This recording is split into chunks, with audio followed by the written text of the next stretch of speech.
বন্ধুরা, তোমরা কি ঝুড়ির ভিতরে থালা বাসন রেখে দেখেছো কিভাবে রাখা যায়?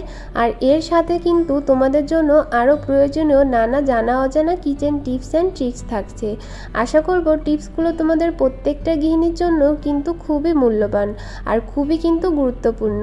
তাই অনুরোধ থাকবে কোনোভাবে ভিডিওটা স্কিপ না করে সম্পূর্ণ দেখার। তো আমি Sangeeta, welcome to my Sangeeta's lifestyle. আশা করছি বন্ধুরা তোমরা সবাই ভালো আছো। তো চলো আজকে তোমাদের জন্য প্রথম কী টিপস থাকছে সেটাই তোমাদেরকে দেখাই। তো বন্ধুরা, আজকে আমার প্রথম টিপস এই কলার খোসা নিয়ে থাকছে।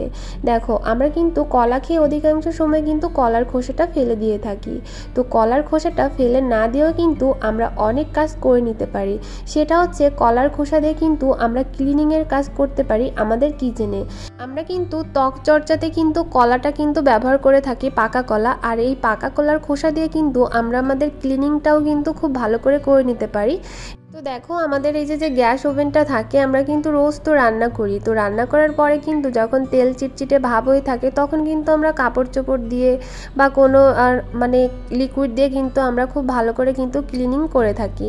তো এরকম কলার খোসা খেয়ে আমরা যখন কলার খোসাটা ফেলে দিই, আমরা ফেলে না দিয়ে কিন্তু আমরা এইভাবে কিন্তু আমাদের গ্যাস ওভেনটাও কিন্তু পরিষ্কার করে নিতে পারি। সেটা কিভাবে চলো দেখি। তো এখানে দেখো, আমি কিন্তু কলা দিয়ে কিন্তু আগে থেকে খোসাটা দিয়ে কিন্তু ভালো করে ঘষে নিয়েছি। তো সেটা কিন্তু শুকনা হয়ে যাবে। তার জন্য কি করবে, তোমরা একটুখানি জল নিয়ে নেবে। তো জলটা নেওয়ার পরে তোমরা এইভাবে কলার খোসাটা দিয়ে পুরো ওভেনটা এইভাবে আলতো করে কিন্তু ঘষে নেবে। দেখবে যে একটু পরিমাণেও কিন্তু তোমাদের লিকুইডের প্রয়োজন হবে না, যে এখানে একটু পরিমাণ কিন্তু লিকুইড লাগবে না। আর দেখো কতটা সুন্দর করে কিন্তু সব তেল চিটচিটে ভাবটা কিন্তু একেবারে খোসার সাথে কিন্তু উঠে যাবে। তারপরে কি করবে, কলার খোসা দিয়ে তোমরা ঘষার পরে এরকম একটা কাপড়ের সাহায্যে তোমরা কিন্তু ওভেনটাকে ভালো করে মুছে নেবে। আর মুছে নেওয়ার পরে দেখতে পারবে যে কতটা চকচকে হয়ে যাবে তোমাদের এই গ্যাস ওভেনটা। তোমাদের কিন্তু কোনো রকম লিকুইডও দেওয়া লাগলো না, কোনো রকম টাকা খরচ হলো না। একেবারে কিন্তু কলার খোসাটা দিয়ে কিন্তু খুব ভালোভাবে দেখো কত সুন্দর করে পরিষ্কারটা করে নিয়েছি। তো আশা করো বন্ধুরা, এইভাবে তোমরা কলা খেয়ে কলার খোসাটা ফেলে না দিয়েও কিন্তু এইভাবে তোমরা কাজটা করে নিতে পারো। যদি টিপসটি ভালো লাগে অবশ্যই একটা লাইক দিয়ে দিও। চলে যাই পরবর্তী টিপসে। বন্ধুরা, এই টিপসটা হবে এরকম প্যাকেট নিয়ে। দেখো, এই প্যাকেটটায় কিন্তু গুঁড়ো দুধ আছে। তো কি হয়েছে, এখান থেকে কিন্তু আমি একটুখানি তোমার গুঁড়ো দুধ নিয়ে নিয়েছি, আর বাকিটা কিন্তু এখানেই আছে। তো অনেকের ক্ষেত্রে হয়ে থাকে বাড়িতে কিন্তু কোনো কৌটা থাকে না, তো এরকম কিন্তু প্যাকেটে করে কিন্তু আবার সংরক্ষণ করতে হয়। অনেক সময় দেখা যায় যে আমরা যে কোনো গার্ডার দিয়ে বা কোনো কিছু দিয়ে যখন এটাকে মুছড়ে রেখে দিই, তখন কিন্তু এটার মধ্যে কিন্তু পিঁপড়ে ঢোকার কিন্তু সম্ভাবনা থাকে। তো সেই ক্ষেত্রে তোমরা এইটাকে কিভাবে আবার সিল করে রাখতে পারবে সেরকম একটা ছোট্ট টিপস তোমাদের সঙ্গে আজকে শেয়ার করব। তো তার জন্য দেখো, একটা ছুরি নিয়ে নিয়েছি। তো ছুরিটাকে এইভাবে তোমার গরম করে নিয়েছি ওভেনের পরে। তারপরে কি করবে, দেখো এইভাবে তোমরা যে কাটা যে জায়গাটা আছে তার একটু পাশ থেকে তোমরা এইভাবে ছুরিটা দিয়ে লম্বা করে একটা দাগ দিয়ে দেবে। দেখবে বন্ধুরা, এই যে ছুরিটা কিন্তু এইভাবে টানার কারণে কিন্তু এই প্যাকেটটা কিন্তু অলরেডি কিন্তু সিল হয়ে গিয়েছে। কোনোভাবেই কিন্তু এখন তুমি যতই ঝাঁকাঝাঁকি করো না, কিন্তু একেবারেই কিন্তু দুধটা কিন্তু বের হবে না। কারণ প্যাকেটটা কিন্তু যেরকমটা আগে ছিল তোমার কাটার আগে, এখন কিন্তু সেরকম আছে। তো যাদের বাড়িতে রাখার কোনো কৌটা নাই, তারা কিন্তু এইভাবে প্যাকেটটাকে কিন্তু আবার নতুনের মতো সিল করে রেখে দিতে পারো। তো বন্ধুরা, আশা করবো টিপসটি তোমাদের একটু হলেও উপকারে আসবে। চলে যাই পরবর্তী টিপসে। তো বন্ধুরা, এবারে টিপসটা হবে, দেখো আমি কিন্তু লেবুটা নিয়েছি। লেবুটার কিন্তু উপরে যে খোসাটা থাকে সেই খোসাটা কিন্তু আমি নেব। আমার কিন্তু খোসাটা প্রয়োজন হবে। তো বন্ধুরা, খোসাটা নেওয়ার জন্য কিন্তু এখানে তো আমার গ্রেট করে নিতে হবে। আমার কিন্তু কুচি খোসাটা লাগবে। তো দেখা যায় যে গ্রেটারে যখন আমি গ্রেট করে নেব, তখন কিন্তু গ্রেটারটা আবার আমার নোংরা হবে, আবার কিন্তু পরিষ্কার করা লাগবে। তো পরিষ্কার যাতে করা না লাগে, আমরা যাতে প্রত্যেকটা গৃহিণী একটু সময় বাঁচিয়ে নিতে পারি, সেরকম একটা টিপস তোমাদের সঙ্গে শেয়ার করব। দেখো, এখানে গ্রেটারের উপরে একটা পলি ব্যাগ দিয়ে দিয়েছি, আর পলি ব্যাগের উপরে এইভাবে লেবুটাকে কিন্তু আমি ঘষে নিচ্ছি। এটাতে কি হবে, পলি ব্যাগের উপরেই কিন্তু তোমার লেবুর খোসাটা থেকে যাবে। এটা কিন্তু কোনোভাবে নিচেই পড়বে না। আর তোমার কিন্তু পলি ব্যাগে কিন্তু ময়লাটা লাগবে, কিন্তু কোনোভাবে কিন্তু তোমার গ্রেটারে লাগবে না। আর গ্রেটারটা কিন্তু তোমার দ্বিতীয়বার কিন্তু আর পরিষ্কারও করা লাগছে না, বা গ্রেটারটা কিন্তু তোমার আর ধোয়াও লাগছে না। এইভাবে কিন্তু তোমরা পেঁয়াজ রসুনও কিন্তু এইভাবে গ্রেট করে নিতে পারো। আশা করো বন্ধুরা, এই টিপসটাও তোমাদের কিছুটা হলেও উপকারে আসবে। চলে যায় পরবর্তী টিপসে। তো এখানে দেখো বন্ধুরা, আমি একটা কৌটার ঢাকনা নিয়ে নিয়েছি।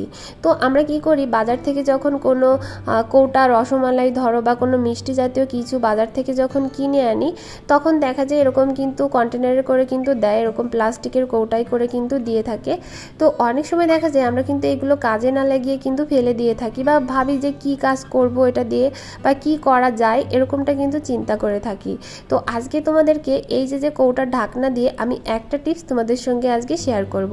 আর যদি তোমরা অন্য টিপসও দেখতে চাও তাহলে অবশ্যই কমেন্টে জানিও। তো তোমাদের সঙ্গে আজকে একটা টিপসই আমি শেয়ার করি। দেখো এখানে কিন্তু আমি ভালো করে পাশ থেকে কিন্তু কৌটার পাশ থেকে যে শক্ত জায়গাটা থাকে সেটা কিন্তু কেটে নিয়েছি। তারপরে দেখো এটাকে 4 ভাগে ভাগ করে নিয়েছি, ত্রিকোণ বানিয়ে নিয়েছি, ত্রিভুজের মতো আর কি। তারপরে দেখো আমি কিন্তু এটাকে একটু ছিদ্র করে নিয়েছি। তো ছিদ্র করার পরে দেখো এই যে আমাদের বাড়িতে যে কানের দুলগুলো থাকে অনেক সময় দেখা যায় কৌটা না থাকার কারণে কিন্তু এদিক সেদিক কিন্তু ছড়ানো ছিটানো থাকে।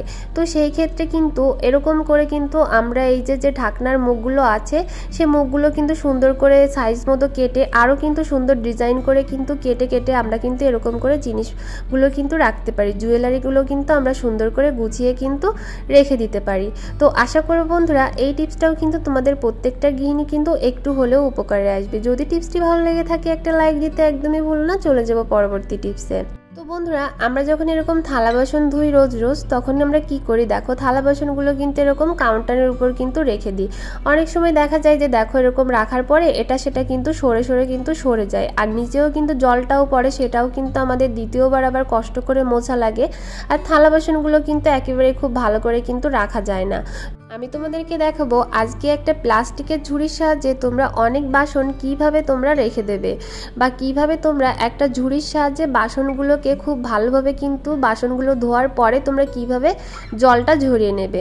দেখো এখানে আমি একটা ঝুড়ি কিন্তু নিয়ে নিয়েছি, একটা প্লাস্টিকের যে ঝুড়ি, এরকম ঝুড়ি কিন্তু আমাদের প্রত্যেকের ঘরেই কিন্তু আছে।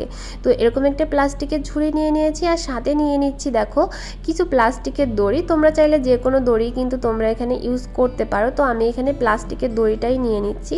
তো এবার দেখো আমি কি করছি যে এখানে কিন্তু আমি 4টা দড়ি বাঁধবো। তো আমি কিন্তু 4 দিকে 4টা বাঁধবো, তো সেইভাবে কিন্তু আমার সমান সমান করেই কিন্তু নিতে হবে।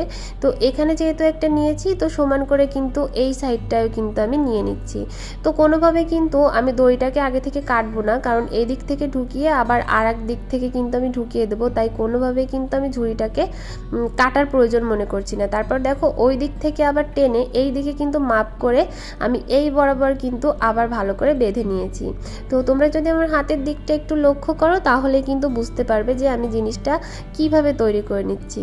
তো আমরা তো রোজ রোজ বাসন মেজে থাকি, তো বাসন মাজার পরে থালা বাসনগুলো যদি আমাদের বাড়িতে যদি প্লাস্টিকের কোনো র্যাক না থাকে তখন দেখা যায় আমাদের কিন্তু অনেকটা প্রবলেম হয়ে থাকে।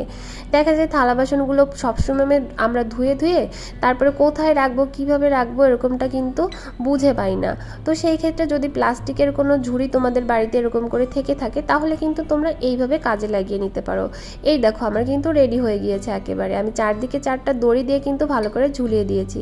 এবার তোমরা কিন্তু এটাকে যেখানে ইচ্ছা তোমরা কিন্তু সেখানেই কিন্তু ঝুলিয়ে এইভাবে কিন্তু থালা বাসনগুলো রেখে দিতে পারো। তাহলে কি হবে বন্ধুরা, তোমরা থালা বাসন ধোয়ার সাথে সাথে যে জলটা থাকবে সেটা কিন্তু ঝুড়ি দিয়ে একেবারে নিচেই পড়ে যাবে। আর তারপরে কিন্তু তোমরা যখন এই থালা বাসনগুলো একেবারে শুকিয়ে যাবে তখন কিন্তু তোমরা আবার স্টোর করে তোমাদের বক্স করে কিন্তু রেখে দিতে পারবে। আর নিচে জল পড়লে তোমরা একটা কাপড়ের সাহায্যে কিন্তু খুব ভালো করে কিন্তু মুছে নিতে পারো। তো দেখলেই তো বন্ধুরা একটা প্লাস্টিকের ঝুড়ির সাহায্যে কিন্তু আমরা কতগুলো থালা বাসন ধুয়ে দিয়ে রেখে দিচ্ছি। তো বন্ধুরা আশা করবো আজকের টিপসগুলো তোমাদের প্রত্যেকেরই খুবই ভালো লেগেছে। সব থেকে কোন টিপসটা বেশি ভালো লেগেছে সেটা কিন্তু অবশ্যই কমেন্টে জানাতে একদমই ভুলবে না। আর আমার চ্যানেলে যদি নতুন হয়ে থাকো তোমরা অবশ্যই চ্যানেলটিকে সাবস্ক্রাইব করে ভিডিওটা বন্ধুদের মাঝে কিন্তু শেয়ার করে দিতে একদমই ভুলো না।